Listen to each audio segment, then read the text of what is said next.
I'm coming at you live on tape from Sydney, Ohio. And this week we're talking Lincoln, the 16th president and vampire hunter himself, and his stellar wrestling career that landed him in the Wrestling Hall of Fame in 1992. He amassed over 300 wins and one loss, and we're going to talk about it. Starting as a teenager, Lincoln started wrestling. Now, wrestling in the 1800s was different than wrestling now. You didn't wrestle in high schools, you didn't wrestle in college. In fact, Lincoln didn't really have that much formal schooling because he was Lincoln. He went to high school, but he was kind of self-taught a little bit more than most presidents. So there wasn't wrestling in high school and college. He would go out and wrestle like the local champion of a town or wrestle townspeople.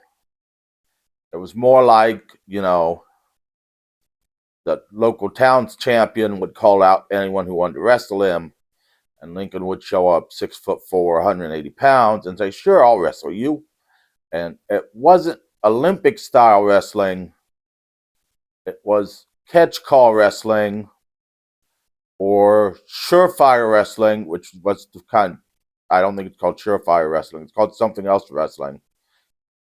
And it was the kind Lincoln preferred, which was where you threw your opponent around, threw your opponent to the ground, which was the kind Lincoln preferred. And Lincoln won many championships. Now, one of the stories that is told about Lincoln, he was working in a shop in Illinois, and the shopkeeper frequently put Lincoln up to wrestling bouts. Well, Lincoln was the local champion, the county champion. But the leader of the McClary boys, a local gang, their leader named Jack Armstrong. Why the leader is not named McClary, I don't know. The local gang of bullies, who was known to take new people to town and put them in a barrel and nail it shut and roll them down a hill, because I guess that's what you did in the 1800s to people. It wasn't much fun, I guess. He challenged Lincoln to a match. Lincoln had to be kind of talked into the match, but Lincoln agreed to it on the rules that they would agree to wrestling of where you throw each other down. They circled around for a few minutes and then squared off, neither one really getting an advantage. But then Jack Armstrong tried to trip Lincoln, which greatly upset Lincoln because Jack Armstrong was cheating. So Lincoln grabbed him by the throat, picked him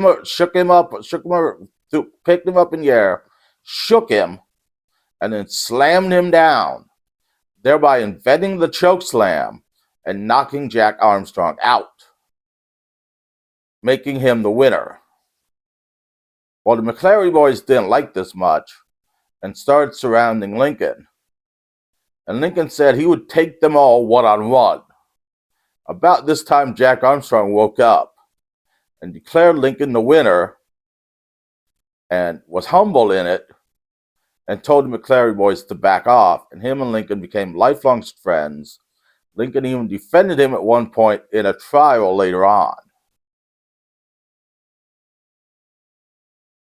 Lincoln even was a boastful wrestler, at one point yelling after a match, "I'm the big buck of this lick. Any of you want to try it, come and wet your horns." Now, this was the Austin 316 of the 1800s, and after this, everyone called Lincoln the Big Buck. It was printed on T-shirts, people held up signs, hats. It was a big merchandising deal. Lincoln didn't see a penny, though, because he got screwed in advertising. Lincoln's only loss came in the Black Hawk War, where he was a captain of his regiment. and he was challenged by a private in another regiment. Now, Lincoln was the regimental champion, and this private named Hank Thompson challenged him. Once again, it was the kind of wrestling Lincoln liked, where you could throw each other. Lincoln didn't take it too seriously because he had won over 300 bouts and was undefeated. And Hank Thompson, the private, took it seriously and threw Lincoln out of the ring, thereby winning the championship. Lincoln was gracious in defeat and humble, and shook the man's hand and declared him the winner. Now, you may think this might hurt Lincoln's chances later when he ran for Senate. Well, it kind of did when he ran for Senate against Stephen Douglas, because Stephen made fun of him for his wrestling history. But when Lincoln ran for president, it helped his chances, because people said, oh, he was a great wrestler, and they used that to show his fit and vigor and how great a shape he was in, and his natural strength and leadership abilities in the ring, as how great a leader he would be as president. Not to mention the fact that all his wrestling fans voted for him for president, and a lot of people he beat, who he was friends with still, voted for him for president. So he was the first pro wrestler president, though it really wasn't pro wrestling, it was kind of wrestling. But he was the first big-time wrestler president who was undefeated, proving that even a wrestler can get elected president and be a good president, meaning there's future for The Rock as president. I don't think The Rock wants to be president because, well, that would mean The Rock would take a massive pay cut and have to have a lot of responsibility, which I don't think The Rock wants either of those things. But I hope you learned something today, because I don't know.